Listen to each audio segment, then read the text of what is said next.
اللهم صل على محمد وعلى آل محمد كما صليت. اللهم بارك على محمد كما باركت على إبراهيم. ربي زدني علما، ربي زدني علما، ربي زدني علما، ربي يسر.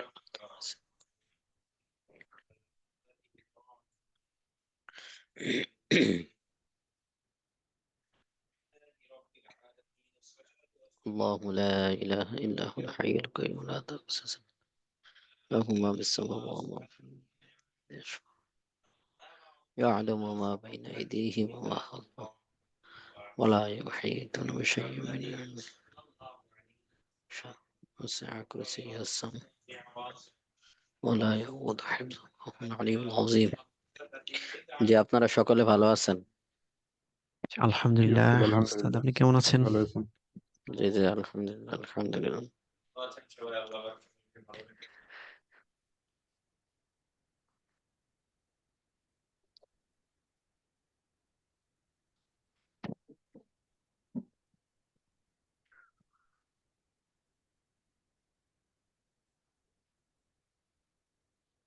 জি, আমাদের 7 নম্বর মডিউল আজকে হবে।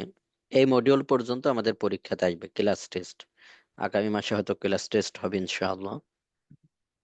তো আপনাদের এই মডিউল পর্যন্ত এখানে আসবে।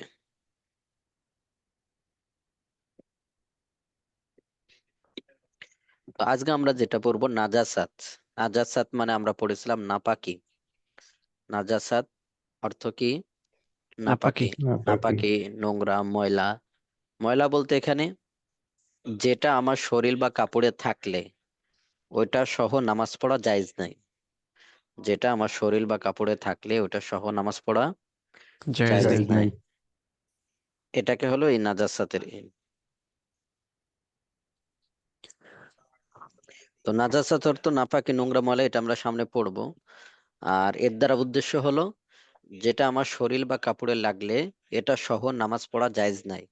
আগে ওটা পরিষ্কার করতে হবে, পবিত্র করতে হবে, তারপর।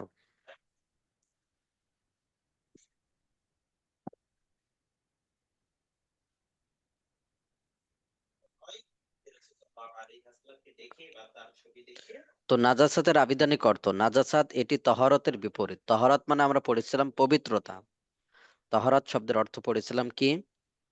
পবিত্রতা। পবিত্রতা। আবার বলেন, তহরত শব্দের অর্থ পড়েছিলাম পবিত্রতা। পবিত্রতা। হ্যাঁ পবিত্রতা। তহরত শব্দের অর্থ পড়েছিলাম পবিত্রতা। পবিত্রতা। তো এই নাজাসাত এটা তহরতের বিপরীত। তাই তহরত অর্থ পবিত্রতা, এর বিপরীত তাহলে অপবিত্রতা, যেটার আবিধানিক অর্থ হলো নোংরা, ময়লা। তাহলে নাজাসাতের আবিধানিক অর্থ কি? নোংরা, ময়লা। নোংরা বা ময়লা। হ্যাঁ।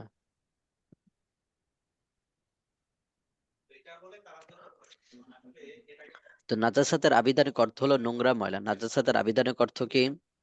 নোংরা, নোংরা, ময়লা। ময়লা। হ্যাঁ, নাজাসাতের আবিধানিক অর্থ হলো নোংরা, ময়লা। ময়লা। ময়লা।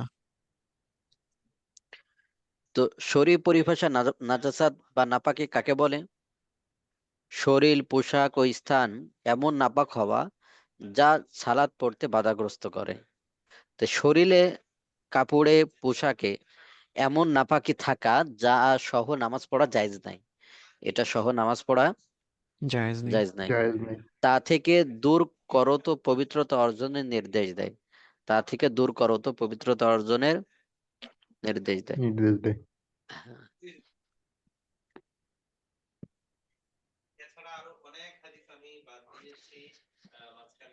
তো নাজাসাত এটা হলো দুই প্রকার। নাজাসাত এটা দুই প্রকার। প্রথমত একটা হলো হাকিকি। হাকিকি মানে যেটা বাস্তবিক নাপাকি দেখা যাবে। যেটা বাস্তবিক নাপাকি দেখা দেখা যাবে। যাবে। দেখা যাবে। যেমন মনে করেন যে পেশাব, পায়খানা। যেমন মনে করেন পেশাব, পায়খানা, তারপর মনে করেন যে ইত্যাদি ইত্যাদি, এরকম যেগুলো গোবর ইত্যাদি, যেগুলো বাহ্যিক ভাবে কি করা যাবে? দেখা যাবে। দেখা যাবে। এটাকে বলা হয় নাজাসাতে হাকিকি। হাকিকি। তো এই নাজাসাতে হাকিকি দুই প্রকার, নাজাসাতে গলিজা, নাজাসাতে খফিফা। নাজাসাতে গলিজা, নাজাসাতে খফিফা। খফিফা। তাহলে নাজাসাতে গলিজা মানে বড় নাপাকি, আর নাজাসাতে খফিফা মানে ছোট নাপাকি, হালকা নাপাকি। নাজাসাতে গালিজা মানে বড় নাপাকি, আর নাজাসাতে খফিফা মানে ছোট নাপাকি। তাহলে প্রথমত নাজাসাত দুই প্রকার, নাজাসাতে হাকিকি। তো নাজাসাতে হাকিকি অর্থ হলো যে নাপাকিটা বাহ্যিকভাবে দেখা যায়, বা বাহ্যিক নাপাকি, যেমন পেশাব, পায়খানা, গোবর ইত্যাদি ইত্যাদি, যেটা বাহ্যিক নাপাকি। আর একটা হলো নাজাসাতে হুকমি, যেটা কিন্তু আসলে বাহ্যিকভাবে আপনার নাপাকি দেখতে পারবেন না, যেটা বাহ্যিকভাবে নাপাকি আপনি দেখা যাবে না। দেখা যায় দেখা না। যায় না। যেমন কারোর উপরে গোসল ফরজ হয়েছে, আপনি বুঝতে পারবেন বাহ্যিকভাবে। তেমনি ভাবে জি না। কারোর কারোর হলো অজু ছুটে গিয়েছে।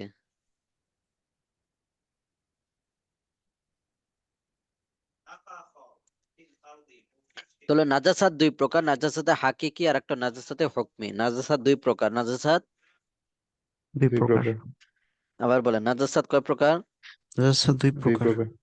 হ্যাঁ, হ্যাঁ, নাজাসাত হলো দুই প্রকার, নাজাসাতে হাকিকি।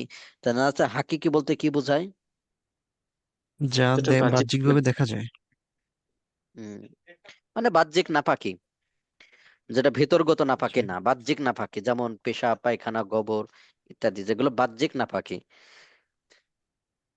আর একটা হলো নাজাসাতে হুকমি। নাজাসাতে হুকমি কাকে বলে? বাহ্যিক ভাবে দেখা যায় না। হ্যাঁ, যা বাহ্যিক ভাবে দেখা যায় না, বা বাহ্যিক ভাবে কোনো অনুভব করা যায় না। যেমন এভাবে কারো অজু ছুটে গেল, যেমন কারোর কি, অজু ছুটে গেল, একটু ছোট। গোসল ফরজ হলো। হ্যাঁ, গোসল ফরজ হলো। তো এটা কিন্তু বাহ্যিক ভাবে আপনি বুঝতে পারবেন না, বা বাহ্যিক ভাবে সে ওই করবে না যতক্ষণ পর্যন্ত সে গোসল না করবে, শরীর গোসল না করবে, যতই পরিষ্কার করুক, যাই করুক, হুম, এতে নামাজ হবে না যতক্ষণ পর্যন্ত সে কি না করবে, গোসল না করবে। গোসল না করবে। তেমনি ভাবে যতক্ষণ পর্যন্ত সে ওযু না করবে, যতই করুক, কিন্তু তা সে নামাজ পড়তে পারবে না। তো নাজাসাতে হাকিকি এটা হলো দুই প্রকার, নাজাসাতে গালিজা বড় নাপাক যেটা, আর একটা নাজাসাতে খফিফা, যেটা ছোট ছোট ছোট নাপাক। নাপাক। জি, জাস্ট এক মিনিট।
তো নাজাসাত এটা দুই প্রকার, নাজাসাতে হাকিকি আর একটা হলো নাজাসাতে হুকমি। নাজাসাতে হাকিকি আর একটা নাজাসাতে হুকমি। হুকমি। হুকমি।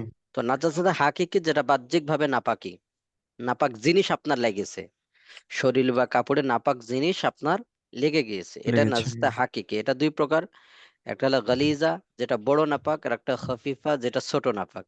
একটা গালিজা যেটা বড় নাপাক, আর একটা খফিফা যেটা ছোট ছোট নাম্বার। নাপাক। ছোট নাপাক। আর একটা হলো হুকমি, যেটা মূলত বাহ্যিক ভাবে কোনো নাপাকি লাগার কারণে না, বরং ভিতরগত কোনো কারণে। যেমন কারো অজু ছুটে গেল, তো বাহ্যিক তার শরীরে কোথাও নাপাকি লাগছে বিষয়টা এমন না। তেমনি ভাবে কেউ গোসল ফরজ হয়েছে কারোর উপর, এমন। তো এই হুকমে হদস যেটা বলা হয়, এটা আবার দুই প্রকার। হদসে আজগর, যেটাকে ছোট হদস বলা হয়, অর্থাৎ অজু ছুটে গেলে তাকে হদসে আজগর বলা হয়। অজু ছুটে গেলে তাকে কি বলা হয়? হদসে হাদসে আসগর। আসগর। হ্যাঁ, অজু ছুটে গেলে হদসে আসগর বলা হয়। আর গোসল ফরজ হলে হদসে আকবার বলা হয়। গোসল ফরজ হলে হদসে, আকবর আকবর বলা বলা হয়। হয়। আবার বললেন, গোসল ফরজ হলে হদসে আকবর বলা আকবর হয়। বলা হয়। আকবার বলা হয়।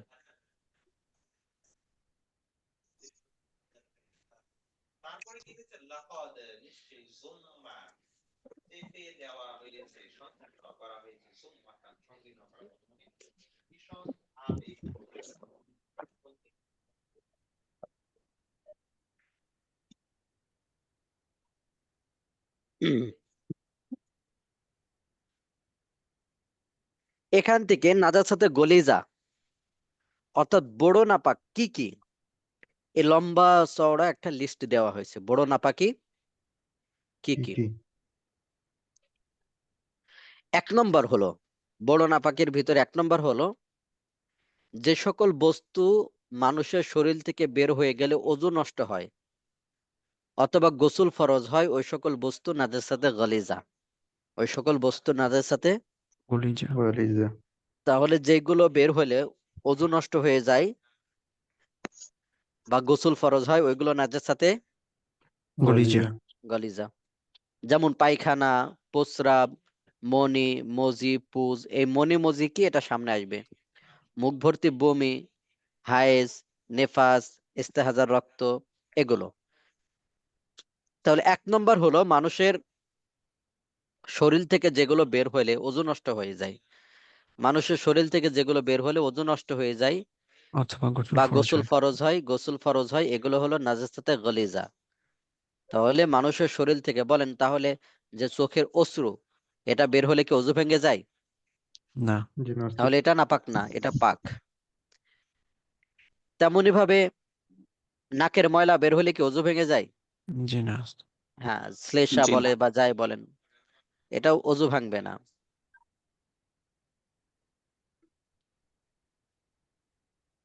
থুতু, কফ, এগুলো বের হলে ওযু ভাঙে না, তাই এটা নাপাক না। তাহলে সহজ কথা, 1 নম্বর হলো, যে সকল বস্তু মানুষের শরীর থেকে বের হয়ে গেলে ওযু নষ্ট হয়ে যায় অথবা গোসল ফরজ হয়, অথবা ওইগুলো নাজাসাতে গালিজা। তাহলে যে সকল বস্তু মানুষের শরীর থেকে বের হয়ে গেলে ওযু নষ্ট হয় নষ্ট অথবা হয় গোসল অথবা ফরজ হয়, তাকে গোসল কি বলে? ফরজ হয়। নাজাসাতে নাজাসাতে গলিজা। গলিজা। গলিজা। নাজাসাতে গালিজা। তো যে সকল বস্তু মানুষের শরীর থেকে বের হয়ে গেলে ওযু নষ্ট হয় অথবা গোসল ফরজ হয়, তাকে কি বলে? নাজাসাতে নাজাসাতে নাজাসাতে গলিজা। গালিজা। তাহলে এর উদাহরণ কি? গলিজা। প্রস্রাব, পায়খানা, মনি, মজি, পুজ, মুখ ভর্তি বমি, হাইজ, নেফাজ, ইস্তেহাজা, রক্ত, সব কিছু নাজাসাতে গলিজা। ওয়ালিজা। গালিজা। এরপর ফিকে হানাফি অনুযায়ী শিশু, বালক, বালিকা, যেই বয়সেরই হোক না কেন, মনে করেন আজকে একটা সন্তান, একজন সন্তান জন্মগ্রহণ করেছে, তার বয়স আজকে মনে করেন 1 দিন, 1 ঘন্টা, তারপরেও ওর প্রস্রাব পায়খানা এটা নাজাসাতে গলিজা, তারপরে তার প্রস্রাব পায়খানা নাজাসাতে গলিজা। ওয়ালিজা। গলিজা। তাহলে আমাদের ফিকে হানাফি অনুযায়ী, হ্যাঁ, তাহলে আমাদের ফিকে হানাফি, অনেকে দেখবেন হয়তো এরকম দ্বিমত পোষণ করেন যে ছেলে শিশুর পেশাব নাপাক না, ছেলে শিশু নাপাক না, এই কথা বলে থাকেন। কিন্তু ফিকে হানাফি অনুযায়ী ছেলে শিশুর পেশাবও নাপাক, ছেলে শিশুর পেশাবও নাপাক। নাপাক। নাপাক। এটা দলিল কি? এটা দলিল অনেক দলিল আছে। যেমন আছে, উতিয়া রাসূলুল্লাহ সাল্লাল্লাহু আলাইহি সাল্লাম বিসবিয়্যিন, যে রসুলের কাছে একজন বালক নিয়ে আসা হলো, ছেলে শিশু নিয়ে আসলো। বিসবিয়্যিন মানে কি? ছেলে শিশু। ছেলে শিশু। ছেলে শিশু। হ্যাঁ, রাসূল সাল্লাল্লাহু আলাইহি ওয়াসাল্লামের কাছে ছেলে শিশু নিয়ে আসা হলো। ফাবালা আলা থাওবিহি, ওই ছেলে শিশু পেশাব করে দিয়েছে রসুলের কাপড়ের উপর, কি পেশাব করে পেশাব দিয়েছে। করে দিয়েছে। দেখবেন অনেকের হয় না এরকম, যে ও ছেলে নিতে চায় না বা শিশু কাউকে নিতে চায় না, নিলেই বাস ওর কোলে গেলে পেশাব করে দেয়, দেখবেন এরকম থাকে, হ্যাঁ। হুম। আবার অনেক সময় হয়, তো রসুলের কোলে এসে ওই ছোট শিশু কি করে দিয়েছে? পেশাব করে পেশাব পেশাব করে দিয়েছে। করে দিয়েছে। দিয়েছে। ফাদাআ বিমাইন, রসুল পানি আনালেন, পানি নিয়ে আসো, পানি নিয়ে আসালেন। ফাআতবাআহু ইয়াহু, অতঃপর তার উপর পানি ঢেলে দিলেন, মানে ধুয়ে ফেললেন। পানি ঢেলে দিলেন মানে কি? ধুয়ে ধুয়ে ফেললেন। ফেললেন। তাহলে এই হাদিস দ্বারা স্পষ্ট প্রমাণ হয় যে ছোট শিশু, যেটা ছেলে হোক, মেয়ে হোক, যারই হোক, তার পেশাব নাপাক। নাপাক। নাজাসাতে গলিজা। হ্যাঁ, নাজাসাতে গলিজা। কারণ এখানে যদি নাপাকি না হতো, বলেন তাহলে পানি নিয়ে আসার প্রয়োজন ছিল? পানি ঢালার প্রয়োজন ছিল? জি না। তাহলে বলেন, অনেকে হয়তো বলবেন যে পানি ছিটাই দিলে যথেষ্ট। তো আমাদের ফিকে হানাফি অনুযায়ী এটার খণ্ডন এভাবে করা হয়, কারণ বলেন, আপনার এখানে পেশাব লাগছে, আপনি পানি ছিটাই দেওয়ার কোনো মানে আছে? ছিটাই দিলে কি আপনার এখানে কি নাপাকিটা দূর হয়ে যাবে, না নাপাকিটা জি আরো জি না। ছড়াবে? আরো মেন ছড়ানোর উদ্দেশ্য তো, সম্ভাবনা থাকে। ইসলামের মেন বিষয় তো হলো নাপাকিটা দূর করা। মেন বিষয়টা হলো নাপাকিটা কি করা? দূর দূর করা। দূর করা। করা। তো এই সম্পর্কে আমি আপনাদেরকে বলবো তহাবি শরীফ, শরহু মাআনিল আসার, একটা কিতাব আছে হাদিসের। তো এই হাদিস দাওরা হাদিসের কিতাবে পড়ানো হয়, এখানে এই সম্পর্কে বিশাল লম্বা চড়া আলোচনা করা হয়েছে। তো আসলে ওই হাদিসের ভিতর যেখানে রসুন শব্দ ব্যবহার হয়েছে, আপনারা হয়তো এক এক দুইটা হাদিস আপনারা দেখাতে পারেন যে উস্তাদ এই যে এখানে রসুন শব্দ ব্যবহার হয়েছে। বাংলাটা আসলে ধর্তব্য না। আমি আবারও বলতেছি, বলেন ইংলিশের অনেক শব্দ আছে যেটা কি বাংলা দ্বারা ব্যক্ত করা সম্ভব? জি না। ওরকম আরবিতে অনেক শব্দ আছে যে হুবহু বাংলায় ব্যক্ত করা সম্ভব না। তাহলে আপনারা আরবি হয়তো একটা হাদিস দেখাতে পারেন যেখানে রসুন শব্দ আছে। তো রসুন শব্দের অর্থ হলো তুলনামূলক হালকা ধুতো করা। তার মানে পানি ছিটানো এরকম না, হয়তো কেউ কেউ অনুবাদ বাংলাদেশে পানি ছিটানো লিখ দিয়েছে, যার কারণে অনেকে এটার উপরে চলে। আসলে আপনারা অভিধান দেখবেন, আরবি অভিধান দেখবেন, আরবি অভিধানের ভিতর কি আছে, তারপরে আরো অনেক হাদিস আছে। তহাবি শরীফের ভিতরে এই সম্পর্কে অনেক হাদিস নিয়ে আসা হয়েছে পক্ষে বিপক্ষে। তা আপনারা ওইগুলো দেখবেন, ওখানে যে ব্যাখ্যাটা করা হয়েছে সেটা হলো রসুন শব্দের অর্থ হলো তুলনামূলক হালকা ধুতো করা, কিন্তু ধুতো করা তার মানে এমন না পানি ছিটানো। কারণ এখানে কয়েকটা বিষয়, মনে করেন আজকে যে সন্তান জন্মগ্রহণ করলো, এইমাত্র সন্তান জন্মগ্রহণ করলো, ওই সন্তানের শরীরে যে পানি লেগে আছে ওটা পাক না নাপাক? নাপাক। সবাই বলবে এটা কি নাপাক। না তাহলে তার শরীরে যে পানি লেগে আছে এটা কিন্তু পেশাব না, পানি। এই পানি যদি নাপাক হয় তাহলে তার পেশাব নাপাক হবে না? তেমনি ভাবে অবশ্যই। রসুল সাল্লাল্লাহু আলাইহি ওয়াসাল্লামের আরেকটা হাদিস আছে, যে হাদিসের ভিতরে বলা হয়েছে যে নাপাক, এই জায়গায় শব্দ এরকম বাউলুন শব্দ আছে, ওখানে কিন্তু আর আলাদা করে বলা হয় নাই বাউলুল রিজাল, যে পুরুষের পেশাব নাপাক বা অমুকের পেশাব নাপাক, এরকম না। সরাসরি ওই হাদিসের ভিতরে বাউলুন শব্দ বলা হয়েছে যে পেশাব নাপাক। তাহলে ছোটর পেশাব বড়োর পেশাব এভাবে আর আলাদা বলা হয় নাই। তো আমাদের ফিকে হানাফির মত বললাম, এবং এর দলিলগুলো ফিকে হানাফির কথা বললাম, যে ফিকে হানাফি থেকে এই কথা বলা হয়ে থাকে।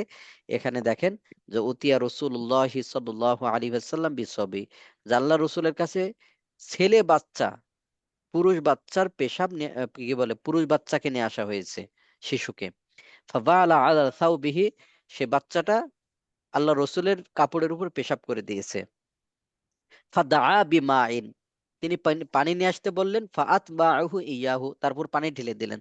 তাহলে এর দ্বারা বোঝা আসে যে ওই ছোট শিশুর পেশাব, ছেলে হোক, তার পেশাব নাপাক। আর আরেকটা যেহেতু হাদিস আছে যেখানে পেশাবের সরাসরি শব্দই আছে, পেশাব শব্দটা আছে, এর দ্বারা ফিকে হানাফির ওলামা একরাম বলে থাকেন যে ছোট বাচ্চা, ছেলে হোক মেয়ে হোক, সবার পেশাব কি নাপাক। নাপাক। নাপাক। আর এ সম্পর্কে আরো বিস্তারিত পড়তে চাইলে তহাবি শরীফের ভিতরে বিস্তারিত আলোচনা হয়েছে, অনেক হাদিস নিয়ে আসা হয়েছে। তো ওখানে যেটা বলা হয়েছে রসুন শব্দের অর্থ হলো তুলনামূলক, গাসলুন খাফিফুন। অনেকে বাংলাদেশে অনেকে অনুবাদ করেছে কি ছিটাই দেওয়া, বলেন ছিটাই দিলে তো আর নাপাকি দূর হয় না। ছিটাই দিলে নাপাকি দূর হয়? জি না। জি না। হ্যাঁ।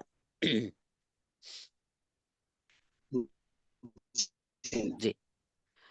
আর একটা হলো প্রবাহিত রক্ত। তাহলে প্রথম নাম্বার হলো যে মানুষের শরীর থেকে যে সমস্ত জিনিস বের হলে ওযু নষ্ট হয়ে যায় অথবা গোসল ফরজ হয়, এগুলো নাজাসাতে গলে যায়, এটা 1 নম্বর। 2 নম্বর হলো প্রবাহিত রক্ত। 2 নম্বর প্রবাহিত প্রবাহিত রক্ত। রক্ত। প্রবাহিত তাহলে প্রবাহিত রক্ত এটাও নাজাসাতে গলিজা। তাহলে অটোমেটিক প্রবাহিত রক্ত যদি নাজাসাতে গলিজা হয়, এর বিপরীত কি? অপ্রবাহিত রক্ত। তার মানে কি অপ্রবাহিত রক্ত তাহলে নাপাক না? ভাই এখানে কিন্তু খাওয়া না খাওয়ার কথা বলা হচ্ছে না ভাই, যে আপনি নাপাক না তার মানে খাবেন, বিষয়টা এমন না। মূলত ওইটা লাগলে শরীর নাপাক হবে না, এটা উদ্দেশ্য। তাহলে প্রবাহিত রক্ত কোনগুলো? মনে করেন আমার শরীর কেটে গেল, বলেন এই শরীর কেটে গেলে অটোমেটিক রক্ত বের হবে না? জি। জি। এটা হলো প্রবাহিত রক্ত। তেমনি ভাবে একটা ছাগল জবাই করলাম, তো ছাগল জবাই করলে তো রক্ত বের হবে না? জি। তো জি। এটা হলো প্রবাহিত রক্ত, এটা কি? প্রবাহিত প্রবাহিত রক্ত। রক্ত। আর অপ্রবাহিত রক্ত কোনগুলো? যেমন আপনি ছাগল জবাই করে ফেলছেন, ছুলে ফেলছেন, হ্যাঁ, এরপর আপনি টুকরা টুকরা করতেছেন গোশত, বলেন এই গোশতের ভিতরে দেখবেন লাগোয়া কিছু রক্ত আছে। জমাট বাঁধা। হ্যাঁ, জমাট বাঁধা রক্ত আছে, অথবা রক্ত না থাকলে আপনি গোশত ধুতো করেন, দেখবেন অটোমেটিক দেখবেন পানি লাল হয়ে গেছে। তার মানে জি। এটাও একটা রক্ত। তো এই রক্ত কিন্তু নাপাক না, এই রক্ত কি না? নাপাক না। নাপাক না। নাপাক না। তাহলে প্রবাহিত রক্ত নাপাক, অর্থাৎ আমার শরীর কেটে গেল, আপনার শরীর কেটে গেল, অথবা ছাগলের কোথাও কেটে গেল, অথবা জবাই করার সময় যে রক্তটা মানে ভিসকে দিয়ে বের হয়, কি বলে এরে, এভাবে কেউ বের হয়, ওই রক্ত হলো নাপাক। কিন্তু গোশতের ভিতরে যে রক্ত থাকে, যেমন এভাবে মুরগি জবাই করলাম, তাহলে জবাই করার সময় যে রক্তটা বের হবে এটা কি নাজাসাতে নাপাক গালিজা গলিজা, নাপাক। গলিজা। নাজাসাতে গলিজা, এটা নাপাক। কিন্তু গোশতের সাথে যে রক্তটা আছে এটা কি না, নাপাক না নাপাক না।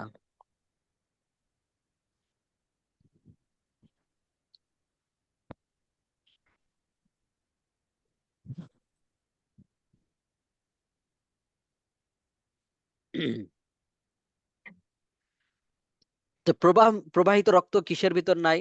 যেমন মাছির ভিতরে নাই, মশার ভিতরে নাই, এখানে একটাই বলা হয়েছে। হ্যাঁ, এরপর 3 নম্বর হলো মৃত প্রাণীর গোশত। মৃত প্রাণী কাকে বলে? মৃত প্রাণী হলো যে ছাগল এবং গরু বা অন্য কোনো পশু শরীয়ত সম্মত জবাই করা ছাড়াই মারা গিয়েছে। যেমন মনে করেন ছাগল আমি জবাই করলাম, তো এটা কিন্তু মৃত ছাগল বলা হবে না, যদিও বাহ্যিক ভাবে ছাগলটা তো মরেই গেছে, জবাই করলে মারা যাবে না। জি তো মৃত ছাগল বলা হবে যে ছাগলটা জবাই করা ছাড়া মারা গেছে, এটা হলো মৃত ছাগল। যে গরুটা জবাই করা ছাড়া মারা গেছে সেটা কি মৃত মৃত গরু গরু। গরু। তো মৃত প্রাণীর গোশত এবং চামড়া, তো এটা হলো নাজাসাতে গলিজা, এটা নাজাসাতে গলিজা গলিজা। গলিজা। তাহলে যে সকল ছাগল বা গরু জবাই করা ছাড়া মারা যাবে, যে সকল ছাগল বা গরু জবাই করা ছাড়া মারা যাবে, এটা কি হবে নাজাসাতে। গলিজা গলিজা। তাহলে যে সমস্ত ছাগল বা গরু জবাই করা ছাড়া মারা যাবে এটা কি নাজাসাতে। গলিজা গলিজা। এই গোশত খাওয়া যাবে না, গোশতও নাপাক, চামড়া নাপাক, সবই নাপাক। হ্যাঁ, তো এর বিপরীতে বোঝা আসছে যে তাহলে যে সকল ছাগল বা গরু জবাই করা হবে, শরীয়ত সম্মত জবাই করা হবে, তাহলে সেটার চামড়াও পাক, গোশতও পাক, সবকিছু পাক। হ্যাঁ, জি জি। হুম। তাহলে 3 নম্বর হলো মৃত প্রাণীর গোশত এবং চামড়া। তাহলে যে ছাগল গরু বা এরকম ভাবে হালাল পশু জবাই করার পূর্বে মারা যাবে, এগুলো খাওয়া জায়েজ হবে না, এটার গোশত চামড়া এটা নাপাক। তো মৃত মাছ এবং পঙ্গপাল খাওয়া জায়েজ আছে। পঙ্গপাল মানে ফড়িং টাইপের। হ্যাঁ, আর মৃত মাছ, মাছ তো মরাই সাধারণত, আর ই, তো মৃত মাছ খাওয়া কি আছে? জায়েজ। জায়েজ হ্যাঁ, জায়েজ আছে। তো হাদিস শরীফের ভিতরে আছে আমাদের জন্য 2টি মৃত জীব ও 2 ধরনের রক্ত হালাল করা দেওয়া হয়েছে। মৃত দুটি হচ্ছে মাছ এবং পঙ্গপাল। পঙ্গপাল কিছুটা ফড়িং টাইপের, বড়। আর একটা হলো রক্তগুলো হলো কলিজা এবং তিল্লি, যেটা মাছের ভিতর মনে হয় থাকে। হ্যাঁ, আর কলিজা যেটা, এটা মূলত রক্তের জমাটবদ্ধ।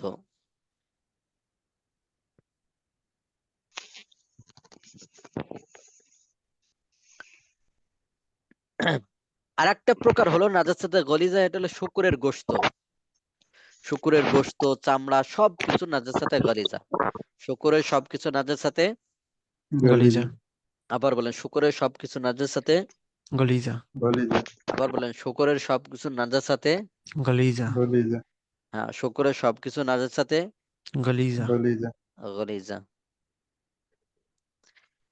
আর একটা হলো নাজাসাতে গলিজা, যে সকল জন্তুর গোশত খাওয়া হালাল নয়, শিয়াল, কুকুর, বাঘ, ভাল্লুক ইত্যাদি ইত্যাদি, যেগুলোর গোশত খাওয়া হালাল হালাল না, না তাদের প্রস্রাব এবং লাদ, লাদ বলা হয় পায়খানা, মল, তাদের প্রস্রাব পায়খানা উভয়টাই নাজাসাতে গলিজা। কিছুদিন আগে আপনারা দেখেছেন পত্রিকাতে এক এলাকায় বেশ কয়েকজন মিলে, প্রায় 15-20 জন মিলে একটা শিয়াল ধরেছিল, ওই শিয়ালটা তারা জবাই করে খাইছে, দেখছেন শুনছেন?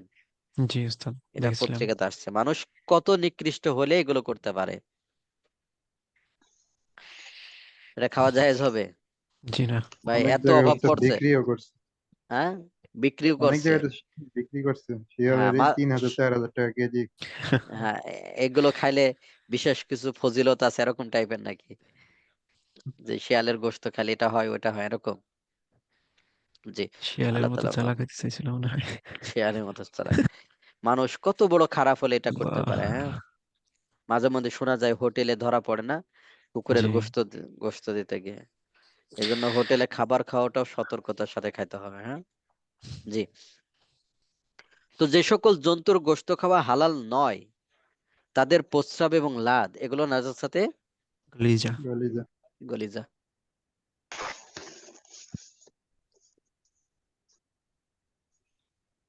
তাহলে শিয়াল, বাঘ ইত্যাদি ইত্যাদি যেগুলো গোশত খাওয়া হালাল নয় তার প্রস্রাব এবং পায়খানা উভয়টা নাজাসাতে গলিজা। গলিজা। গলিজা।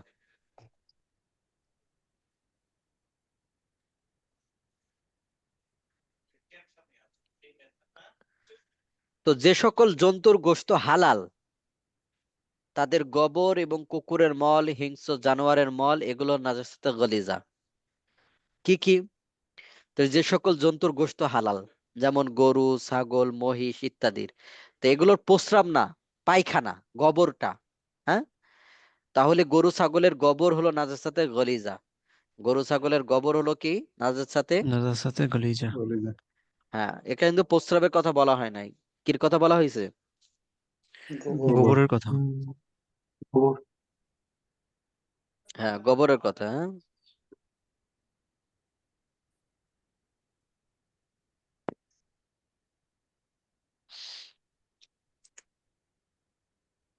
জি।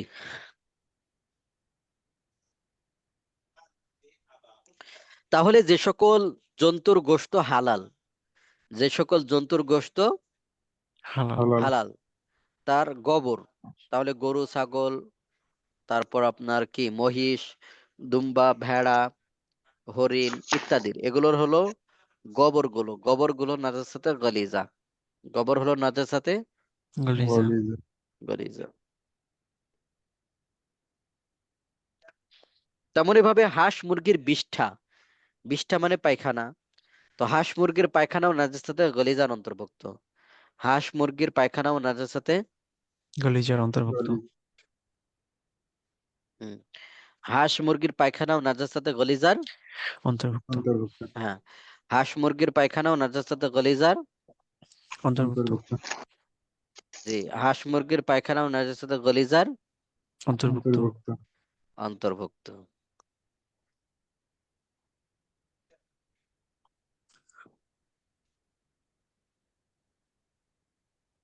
رضي الله عنه قال جاءت ملائكة إلى النبي صلى الله عليه وسلم وهو نائم فقالوا إن لصاحبكم هذا مثلا رسول صلى الله جابر رضي الله عنه বলেন أن ملائكة তেমনি ভাবে বিড়াল ইঁদুরের পায়খানাও নাজাসাতে গলিজা।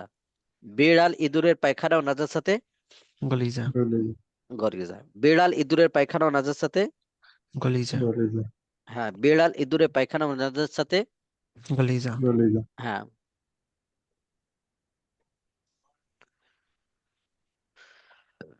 তো এখান থেকে আরেকটা বিষয় আমরা কিন্তু পিছনে পড়েছিলাম, বলছিলাম কথা প্রসঙ্গে, বিড়াল কোনো থালা বাসনে মুখ দিলে তা অপবিত্র হয় না।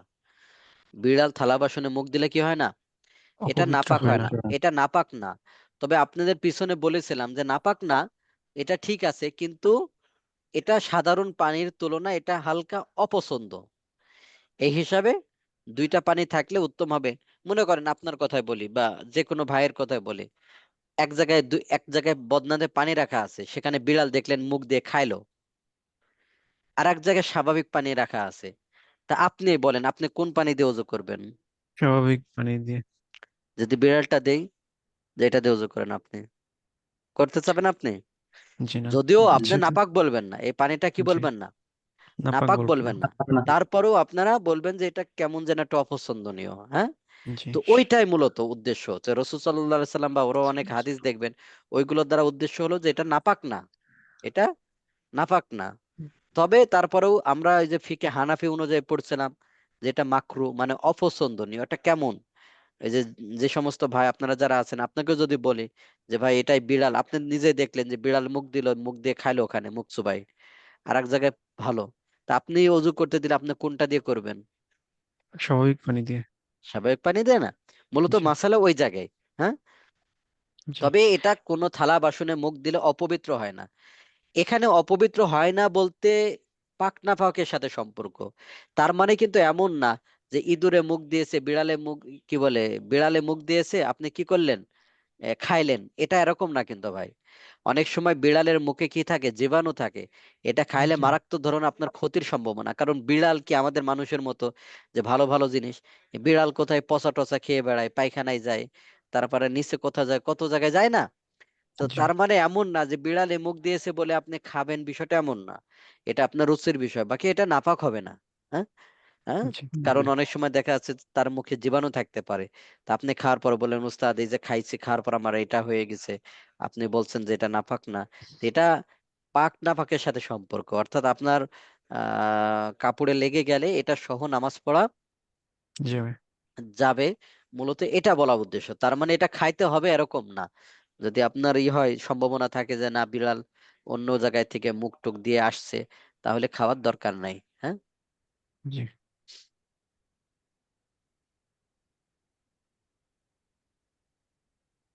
তো বিড়াল এবং ইঁদুরের পায়খানা নাজাসাতে গলিজা। বিড়াল এবং ইঁদুরের পায়খানা নাজাসাতে, গলিজা গলিজা আবার বলেন, বিড়াল এবং ইঁদুরের পায়খানা নাজাসাতে গলিজা গলিজা গলিজা। বিড়াল এবং ইঁদুরের পায়খানা নাজাসাতে গলিজা গলিজা গলিজা গলিজা, এটা পায়খানা।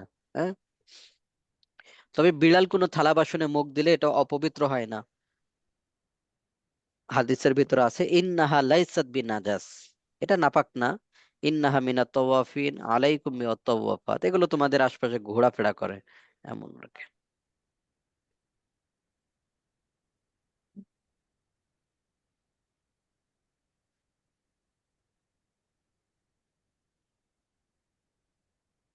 তো কুকুরের সবকিছুই নাপাক, কুকুরের সবকিছুই, নাপাক নাপাক হ্যাঁ, তার মুখের লালাও নাপাক। তাহলে কুকুরের সবকিছু নাপাক, তার মুখের লালাও নাপাক। এখান থেকে কেউ কেউ বলবেন যে উস্তাদ অনেক সময় কুকুর তো আমাদের শরীর ছুঁয়ে দেয়, পাশ দিয়ে চলে যায়, এক্ষেত্রে কি হুকুম হবে? তো এটা এটা আমাদের সামনে আলোচনা হবে ভাই। হ্যাঁ, আজকে আমি আর এইসব প্রসঙ্গে আলোচনা করতে চাচ্ছি না, এটা সামনের স্লাইডে আলোচনা হবে। তো কুকুরের যে মুখের লালা নাপাক, এ সম্পর্কে রাসূলুল্লাহ সাল্লাল্লাহু আলাইহি ওয়াসাল্লাম বলেছেন, ইদা ওয়ালাগাল কালবু ফি নাই আহাদিকুম, যখন কুকুর তোমাদের কোনো পাত্রে মুখ দেয়, ফাল ইউরিকহু থুম্মাল ইয়াগসিলহু সাবআ মিরার, যে এটা কয়বার ধুতে হবে? 7 বার ধৌত করা 7 বার করা। দিতে হবে। আর কোন হাদিসের ভিতরে 8ম বার মাটি দিয়ে ধৌত করার কথা বলা হয়েছে। কারণ হলো কুকুরের লালায় এটা জীবাণু থাকে, বিষাক্ত ধরনেরই থাকে। হ্যাঁ, কি থাকে? জীবাণু থাকে। হ্যাঁ, জীবাণু থাকে, এজন্য এর থেকে কি বেঁচে থাকা চাই। অনেকে দেখবেন আমাদের ভিতরে, আমাদের পশ্চিমারা শেখানো, পশ্চিমারা যদি কি করে, নগ্ন থাকে, উলঙ্গ থাকে, বাঙালিরা উলঙ্গ থাকবে। কেউ কেউ আছে না পশ্চিমাদের খুব ফলো করে, জি পশ্চিমারা আসতো। যদি এটা করে ওইটা করবে। তো পশ্চিমারা কুকুর নিয়ে ঘুমায়, তারা কুকুরে বিয়ে করে, কুকুর নিয়ে একসাথেই করে, ঘুমায়। তো এরকম বাঙালিরাও হয়ে গেছে যে কুকুর নিয়ে ঘুমায়। এটা জি হবে না, আসতো। কুকুর, কুকুর থাকলে রহমতের ফেরেশতা আসে না। এজন্য কুকুর আপনাদের বাসায় যদি কারো থাকে, বিলাতি কুকুর হোক, বিদেশি কুকুর হোক, যেই কুকুরই হোক, এটা বাসায় রাখবেন না। এটা আপনার পরিবারকে বলবেন এটা সরাই ফেলতে। হ্যাঁ, এটা রাখবেন না। তো কুকুরে দেখবেন অনেক কিছু প্লেটে খাওয়াচ্ছে, একসাথে খাওয়াচ্ছে, তুলে তুলে খাওয়াচ্ছে, এটা নাজের সাথে গলি যায়, এটা নাজের সাথে গলিজা গলিজা গলি যায়।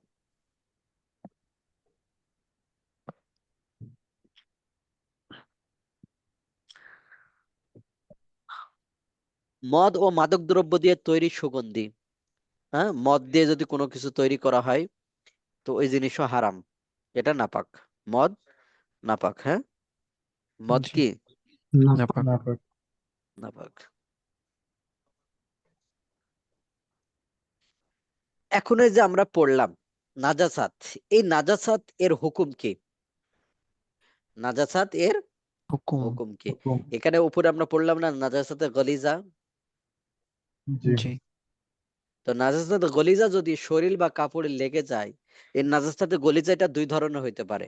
একটা হলো তরল হইতে পারে, আর একটা হলো শক্ত হইতে পারে। একটা তরল হইতে পারে, একটা কি, শক্ত হতে শক্ত পারে হতে পারে। একটা তরল হইতে পারে, আর একটা, শক্ত হতে পারে। শক্ত হতে পারে হ্যাঁ, নাজাসাতে গলিজা তাহলে দুই প্রকার, একটা হলো তরল হইতে পারে, একটা শক্ত হতে পারে। তরল মানে যেমন পেশাব বা নাপাক পানি ইত্যাদি ইত্যাদি তরল। আর আরেকটা হলো শক্ত হইতে পারে। শক্তর ভিতরে কেমন হইতে পারে, যেমন মনে করেন গোবর ইত্যাদি ইত্যাদি। তো এই দুইটা যদি আমাদের শরীরে বা কাপড়ে লেগে যায়, আমাদের শরীর বা কাপড়ে যদি এই নাজাসাতে গলিজা লেগে যায়, এটার হুকুম কি হবে এই সম্পর্কে মূলত আলোচনা। যদি তরল হয় তাহলে দেড়হামের থেকে যদি কম হয় তাহলে এটা সহ নামাজ পড়া জায়েজ আছে। যেমন উদাহরণস্বরূপ আমাদের 5 টাকার কয়েন আছে না, জি, মনে করেন এরকম, তো এই পরিমাণ পর্যন্ত নামাজ পড়া মনে করেন এটা কি আছে, জায়েজ জায়েজ আছে। আছে। 5 টাকার কয়েনের কম পরিমাণ, অর্থাৎ আপনার শরীরে কোথাও পেশাব লেগে গিয়েছে, তো যদি এটা খুবই সামান্য হয়, 1 ফোঁটা হয়, তো এটা সহ নামাজ পড়া জায়েজ আছে। এটা জায়েজ সহ আছে। নামাজ পড়া কি আছে। জায়েজ আছে। তো কতটুকু পরিমাণ মাপ, 1 দিরহাম। দিরহাম পরিমাণ।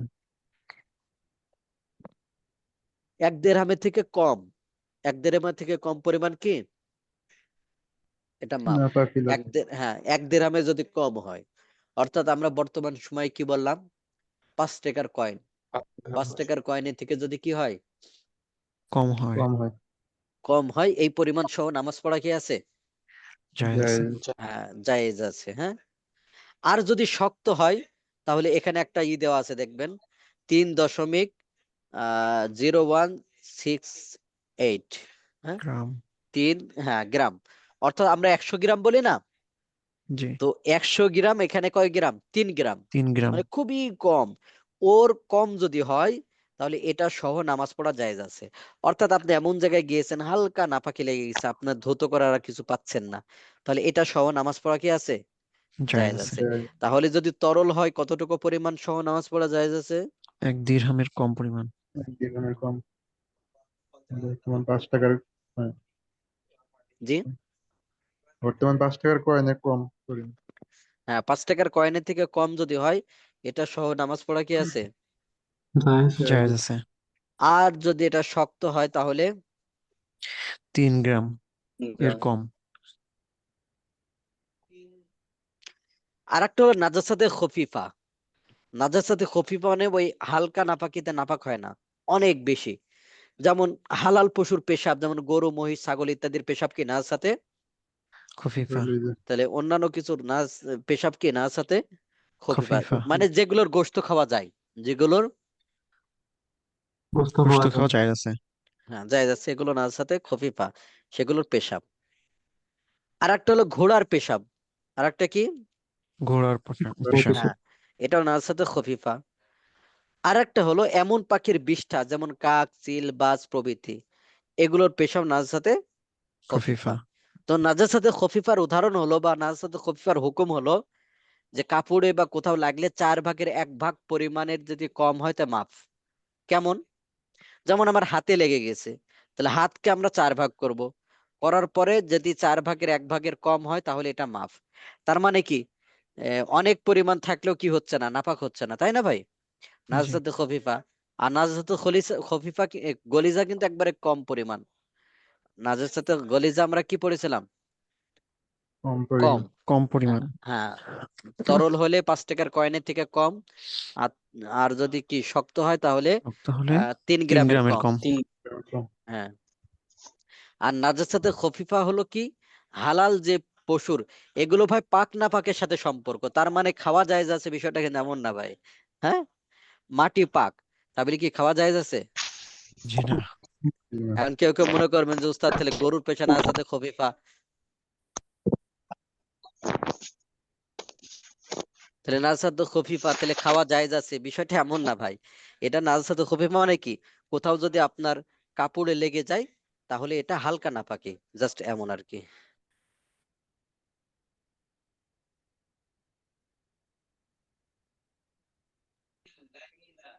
জি,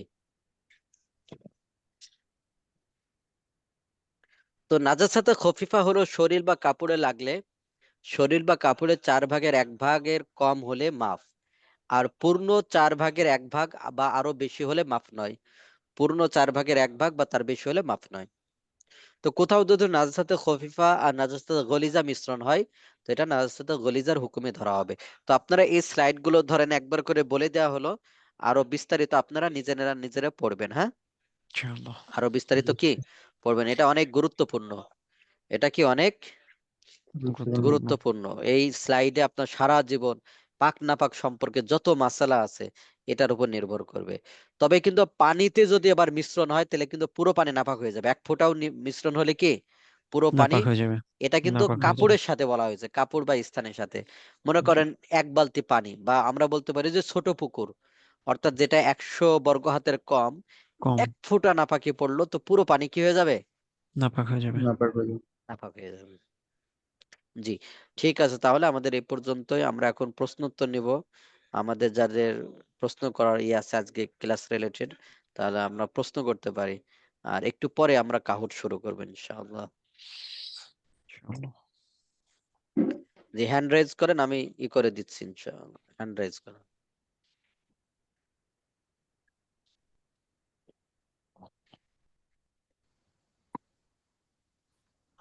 আসসালামু আলাইকুম।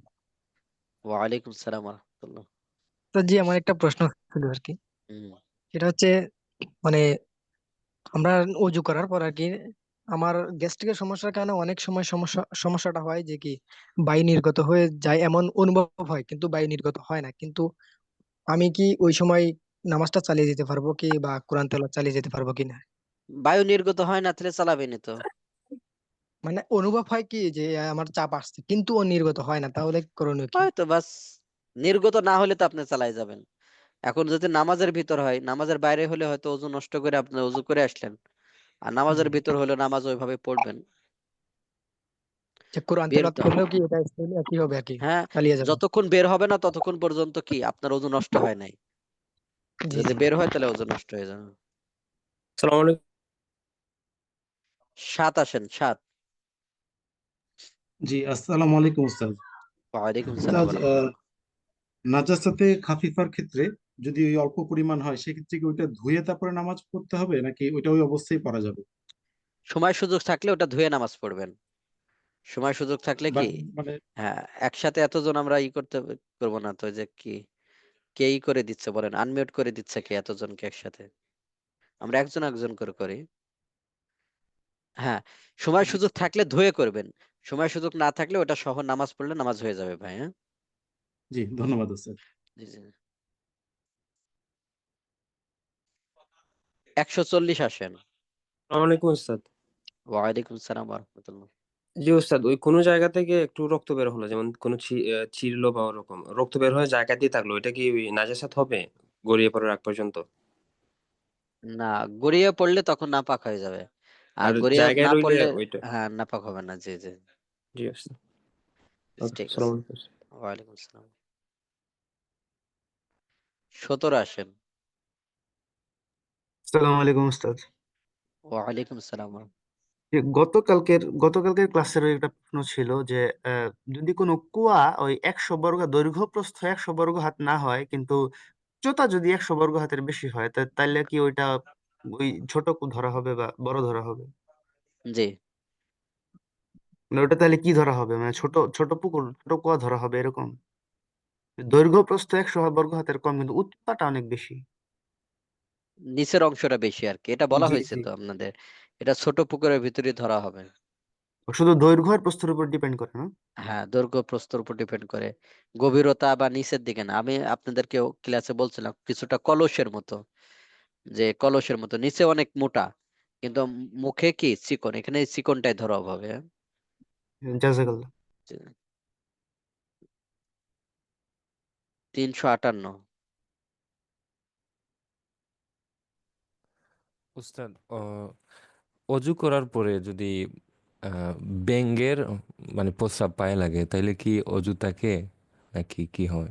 অজু নাকি তখন থাকবে, ওটা ধুয়ে ফেলবেন। ব্যাঙের পেশাব লাগলে কি করবেন, আর ধুয়ে কাপড়ে ফেলবেন। লাগলে? অজু কাপড় ধুয়ে ফেলবেন। আচ্ছা, ঠিক আছে উস্তাদ। জি জি, ঠিক আছে। এখানে আবার ব্যাঙের বিষয় ইয়ে আছে, যাকে ওটা সামনে সামনে আলোচনা করবো। হ্যাঁ, কোন ব্যাঙের লাগছে এ লাগছে সামনে আলোচনা করবো। জি, 349। জি স্যার, আসসালামু আলাইকুম। ওয়ালাইকুম আসসালাম ওয়া রাহমাতুল্লাহ। স্যার, জি স্যার, স্লাইডে এই মানে হালাল গবাদি পশু আর ঘোড়া ঘোড়া আলাদা করে দেওয়া কি, মানে ঘোড়া কি হারাম খাওয়া, ঘোড়া মাংস? ঘোড়ার গোশত খাওয়ার ব্যাপারে ইয়ে আছে ভাই, বিভিন্ন রকম মত আছে। ঘোড়ার গোশত খাবে সবাই একবার হালাল বলছে, বিষয়টা এমন না, এখানে বিভিন্ন মত আছে। হুম? ঘোড়ার গোশত খাওয়ার ব্যাপারে 223।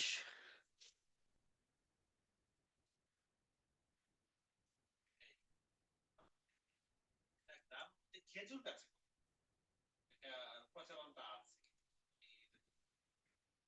খেজুর এটা এই ধরনের গাছ বেশি তারপর ওনার এই করা যাচ্ছে না। 223, 252, 223 আসছেন। আসসালামু আলাইকুম উস্তাদ। ওয়ালাইকুম আসসালাম ওয়া রাহমাতুল্লাহ। জি, আমার প্রশ্নটা হচ্ছে, আমরা ওই পেশাব করতে বসে অনেক সময় পেশাবের ছিটা লাগে কাপড়ে, ওইটার হুকুম কি হবে? হালকা শুয়ের মাথার মধ্যে যদি ছিটা লাগে এটা মাপ, তবে তারপরে সতর্ক থাকবেন। হ্যাঁ, এবং জি কোথাও পায়ে লাগলে পা ধুয়ে ফেলবেন। জি জি। জি ঠিক আসসালাম। আছে। 252 আসেন। আসসালামু আলাইকুম। ওয়ালাইকুম আসসালাম ওয়া রাহমাতুল্লাহ। উস্তাদ, একটু আগে এক ভাই যেটা বলছে, মানে পানি ও বছরের শিক্ষা বললে যে যে, আপনার বোঝা যাচ্ছে না কথা, খুবই এটা কি আস্তে আসতেছে। আমি খুবই বলতে আস্তে। চাচ্ছি,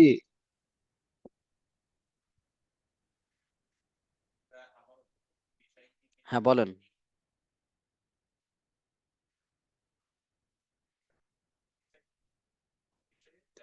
আপনার কথা আসতেছে না। 414 আসেন।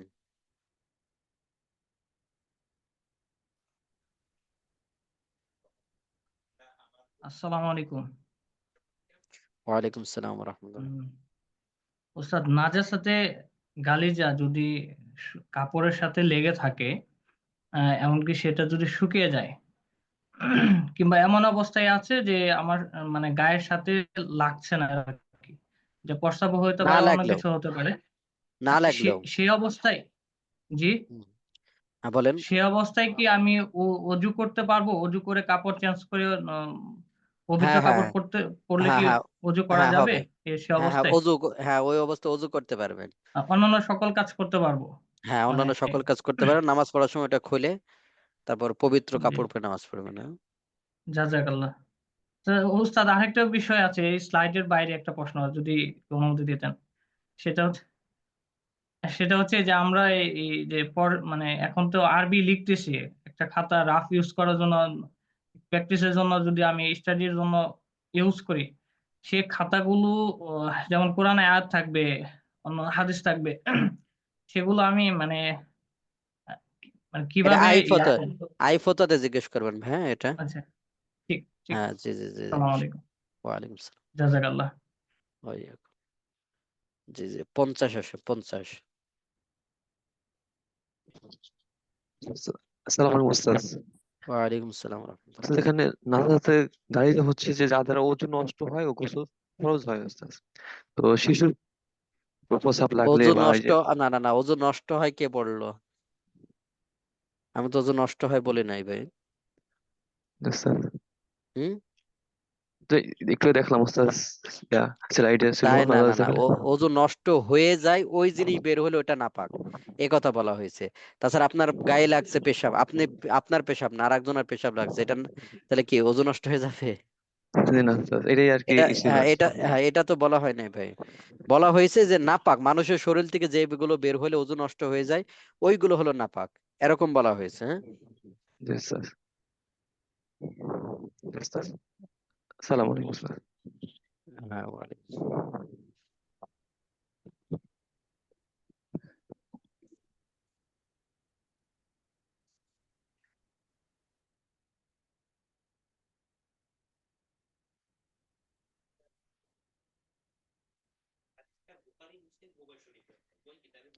তো ঠিক আছে, তাহলে আমরা ই করি, আমরা কাহুটে জয়েন করি। হ্যাঁ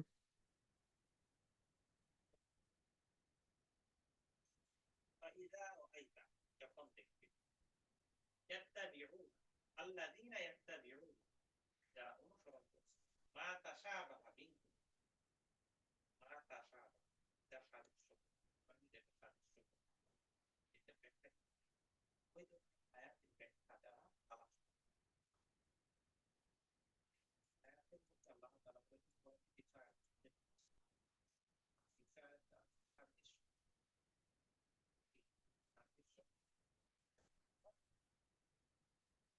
ব্যাখ্যা কি, এটা ব্যাখ্যা জানা যায় না, সাদৃশ্য যে আমরা কয়েকজনের প্রশ্ন নিতে পারি, জি জি সমস্যা নাই। 382 আসেন।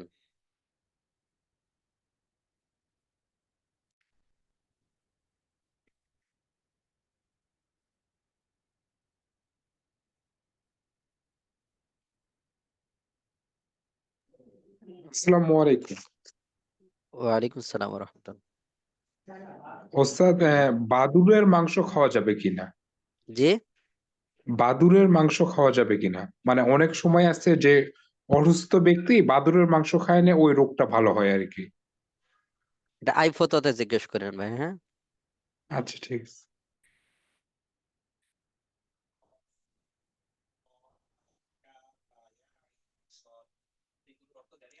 382। আপনি তো বললেন মনে হয়। 488 আসেন।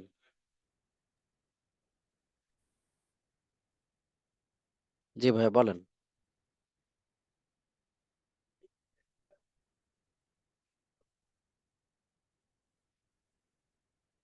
জি, শুনতে পাচ্ছেন আমার কথা?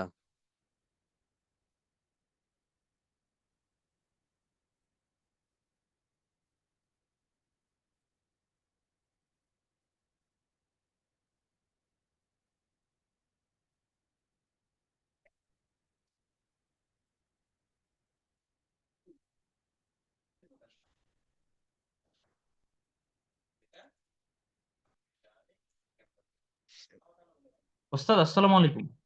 ওয়ালাইকুম সালাম ওয়া রাহমাতুল্লাহ। জি ভাই বলেন। ওস্তাদ আজকের ক্লাসে একটা স্লাইডে ছিল আপনার সুনান ইবনে মাজার একটা হাদিস ছিল আর কি, 3278 নাম্বার।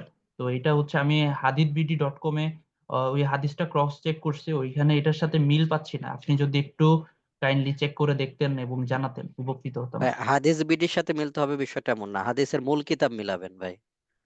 হুজুর হাদিস নাম্বার দিয়ে মিলাইছি, ওই যে ভাই সুনান হাদিস ইবনে নাম্বার শোনেন, হাদিস নাম্বার তো জি, হাদিস বিডি আসছে তো এখনকার বাড়ানো।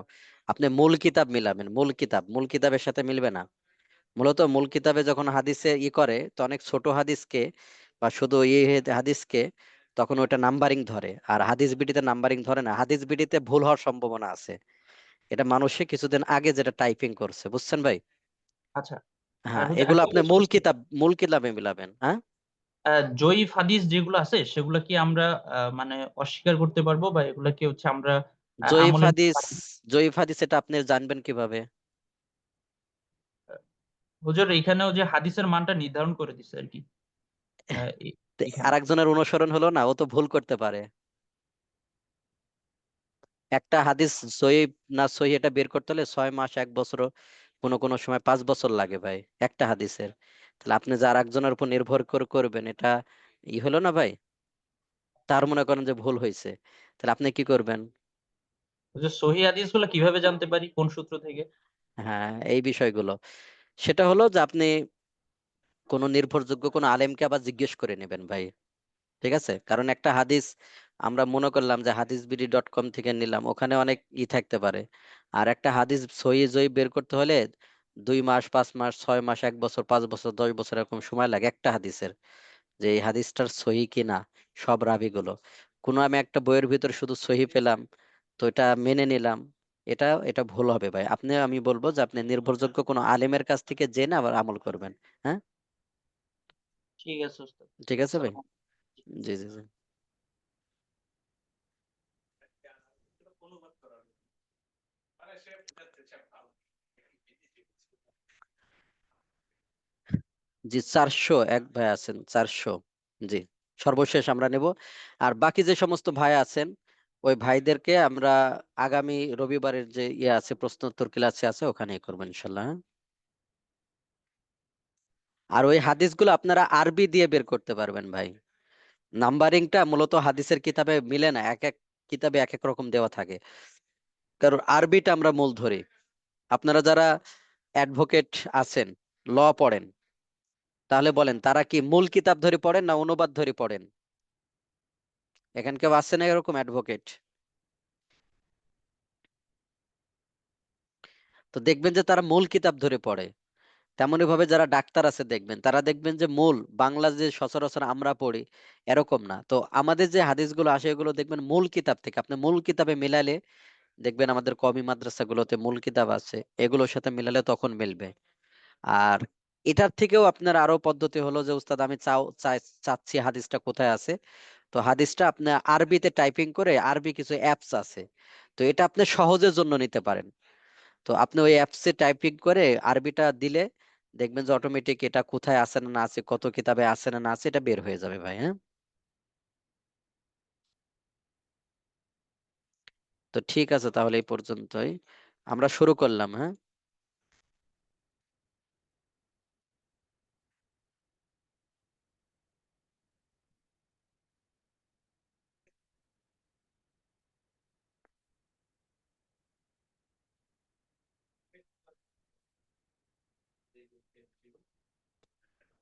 বর্ণনা করা কিছু মানুষ আছে না, বিশেষ করে একটা জাতি পান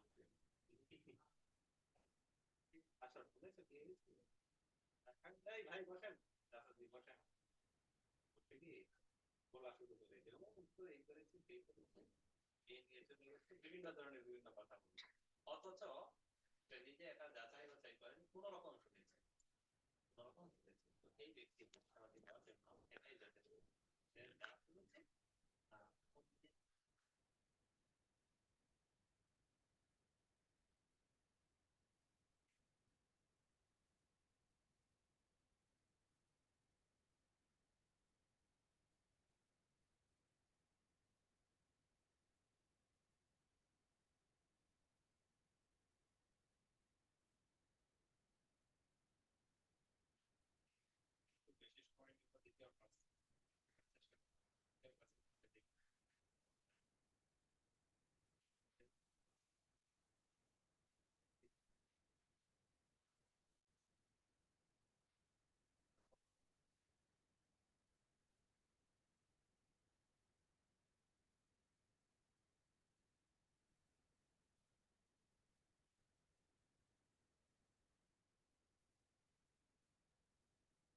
এখান থেকে আরেকটা জিনিস আপনাদেরকে গুরুত্বপূর্ণ একটা কথা বলি।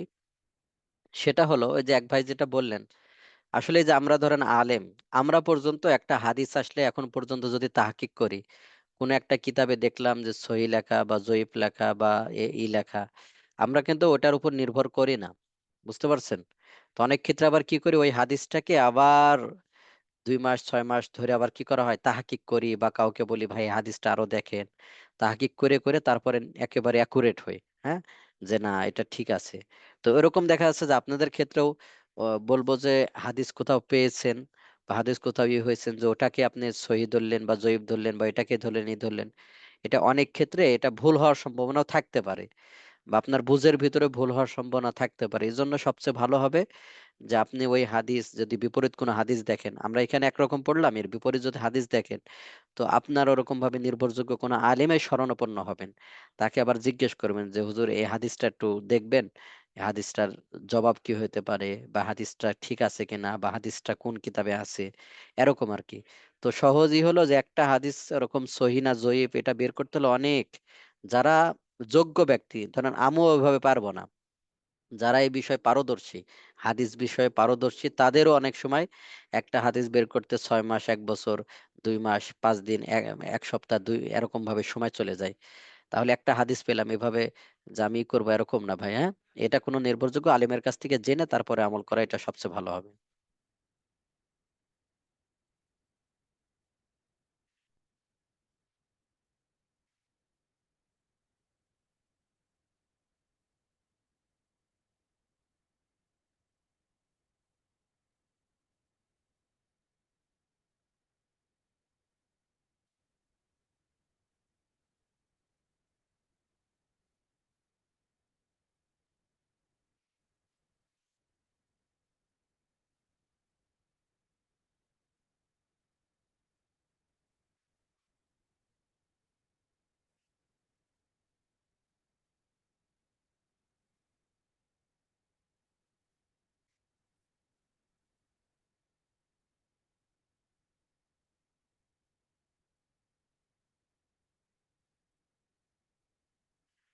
যে আমরা তাহলে দেখি ফার্স্ট সেকেন্ড থার্ড কে হয়েছে। আমাদের অলরেডি সময় পার হয়ে গেছে। 2 উনি তৃতীয় স্থান অধিকার করেছে।